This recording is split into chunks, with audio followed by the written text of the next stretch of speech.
So welcome to Module 6 of our beginner violin course, Laying the Foundations.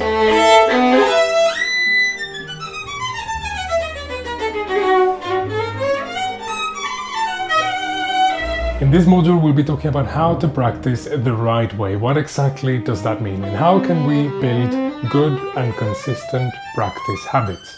Now, just as a small heads up, this is going to be the last module that I'll be uploading here on YouTube, but if you'd like to learn more, if you'd like to watch other modules, including a bonus module where I'll be troubleshooting most of the problems and obstacles that beginner violinists can have and answering all of your questions, then you can go ahead and follow me on School so that you can get full access to the entire course for free. So if you'd like to learn more, click the link in the description. Now, my objective for today is going to be helping you build a good practice routine, a solid practice routine that can help you take full advantage of everything we've learned in this course so far, so that you can go ahead and take your violin playing to the next level.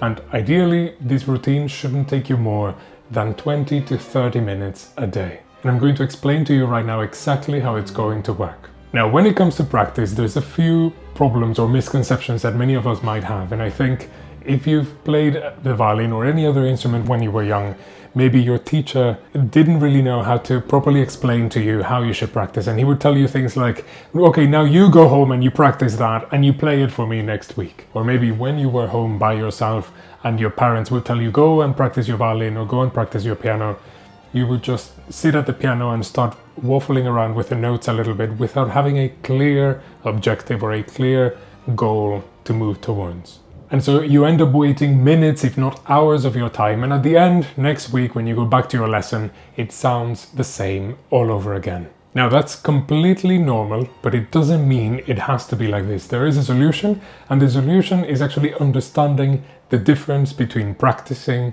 and playing. Now, you'll see many of my students have a little bit of difficulty understanding the difference between these two concepts. So I like to paint it like cooking and eating. You see, in that sense, there's basically two things that you can do with food. You can either cook the food or eat the food. You can do either of the two, but if you do both and you do them in the right order, the entire eating experience becomes a lot more enjoyable. Sure, you can go ahead and take a bite out of a raw potato, but if you cook it the right way, you'll be enjoying it a lot more. And so, whether we want to accept it or not, the same thing happens with our violin playing. You see, on the one hand, when you play your pieces, of course, you want to enjoy it, you want to, produce beautiful sound and actually show the results of your hard work. But that entails having done the hard work in the first place.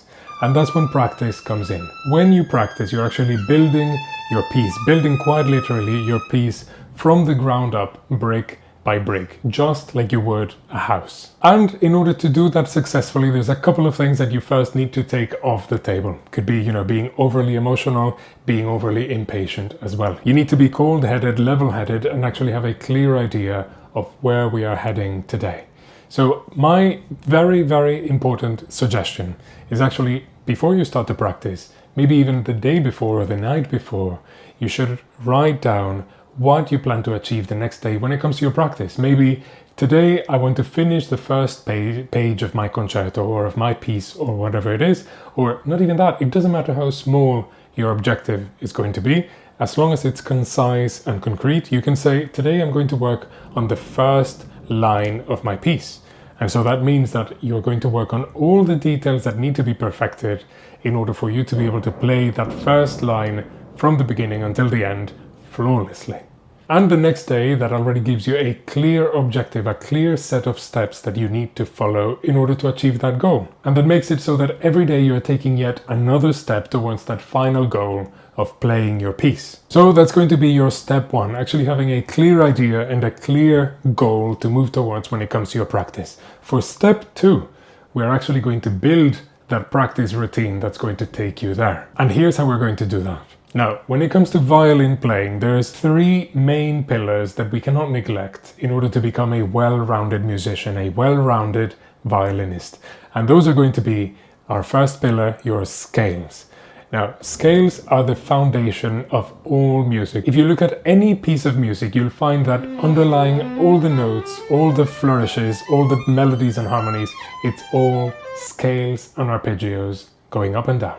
And so if you're able to, understand how scales work and actually play scales comfortably on your violin, you'll have the ability to actually overcome most of the obstacles that you'll find in your way. So scales is our first pillar, and our second pillar is going to be our studies or our technical repertoire. Your technical repertoire is going to be a series of exercises or technical pieces that are going to help you develop the actual techniques of violin playing, understanding how the left hand works, how the right hand works, how to integrate them together. And there's a whole array of etudes or studies from beginner level to actually very complex and advanced studies that can help you get there. You can start from the very beginning with things like Wolfart studies or Küchler studies or Dankler as well, which are all great examples of beginner-friendly studies. And our third pillar is going to be your pieces or your musical repertoire. And here's where you're actually going to take everything you've learned from those first two pillars and bring it over here to turn that third pillar, your pieces, into actual music.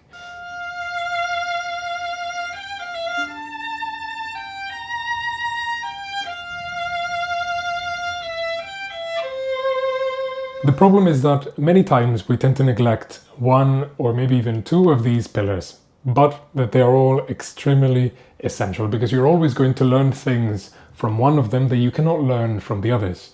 You're going to learn things from your scales that you cannot learn from your studies or your pieces, and you're also going to learn things from your pieces that you cannot learn from your scales or your studies. So we need all three. You can have a three-legged table that's going to stand, but a two-legged table or a one-legged table, that's not good. For example, if you want to master a particular technique with your violin, you're not going to do that with the piece that you're playing. Ideally, you want to actually take your studies and your technical repertoire that focuses on that particular technique and use them to master that technique and then bring it into the piece that you're playing. Think about it. I mean, if you want to learn how to read, you're not going to go and use Homer's The Odyssey or, the Bible for that.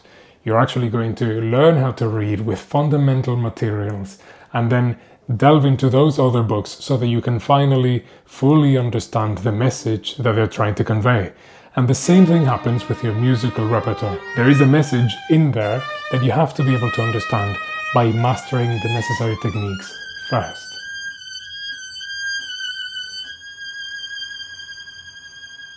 And so in order to actually build a solid practice routine, you want to have those three pillars distributed evenly throughout your practice routine. So if you're practicing 30 minutes, ideally you want to give 10 minutes to each of them. So you want to practice for 10 minutes on your scales, 10 minutes on your studies or your etudes, and 10 minutes on your piece. Depending on the complexity of things, you could maybe extend one leg a little bit further, but ideally you want to make sure that you're covering all your bases evenly. Just like when you go to the gym, and if you're going to lift 20 kilos with one arm, you want to do the same thing with the other. Otherwise, things start to become a little bit uneven. And now for the next stage, you want to understand how to actually work on each of these pillars. And generally, the methodology of work is going to be fairly the same all across. You want to find a way to defragment the entire thing into smaller parts so that you can address each part individually. So for example, in the case of my scales, I would take maybe only the ascending scale and work on that, and then after I've mastered the ascending scale, I'll work on the descending scale. And then little by little I start actually bringing it all back together until I can play the whole scale from one end to the other. And for my studies I would do something similar, but perhaps I would separate it into bars. So I would work on one bar at a time until I can actually master that bar, and then master the next bar the same way, and then put the two together, and then add the third and add the fourth and so on. Because what generally ends up happening is that if you tell yourself, well, I have 10 minutes, so I'm going to go ahead and play through the whole study. You start with fantastic concentration, your brain is fresh and clear and you can do wonderful things. But then as you progress and your attention span and your concentration start to deteriorate a little bit, things start getting not as good. Until, when you reach the end and then it's just complete chaos. And then the next day you come and you do the same thing all over again. And so the beginning is great, the middle is kind of mid, and the bottom is just a disaster. But then, on the other hand, if you work on it in smaller parts and you start bringing them all together little by little, then every day you come back, you work on the next part, and then you connect it with the previous part and so on. Then by the time you reach the end, even if it's over the course of multiple days, you've gone through each of those parts with fresh concentration, like I was saying earlier. And so you'll find that the entire piece sounds a lot better, it's a lot cleaner, and even more importantly, you understand it a lot better. And then of course for your third pillar, the same thing applies. You want to defragment it and work on it by parts until you can actually reintegrate everything together and play the whole piece from one end to the other. But remember that our ultimate objective, once again, is not just being able to play the piece, but actually understand what's going on. That's why you want to work on smaller parts, so that you can really develop awareness of the movements that you're producing, the sounds that you're producing as well. So to recapitulate, you want to make sure that your practice routine covers all three pillars evenly. That's your scales and arpeggios, your studies or your technical repertoire, and your pieces or your musical repertoire. And you want to remember that you'd be far better off working in smaller parts or smaller fragments of your pieces every time, rather than trying to rush through the entire thing in a couple of minutes. So like I said earlier, if you'd like to learn more or watch additional modules or even book a lesson with me, then go ahead and click the link in the description and it'll take you directly there. See you in the next one.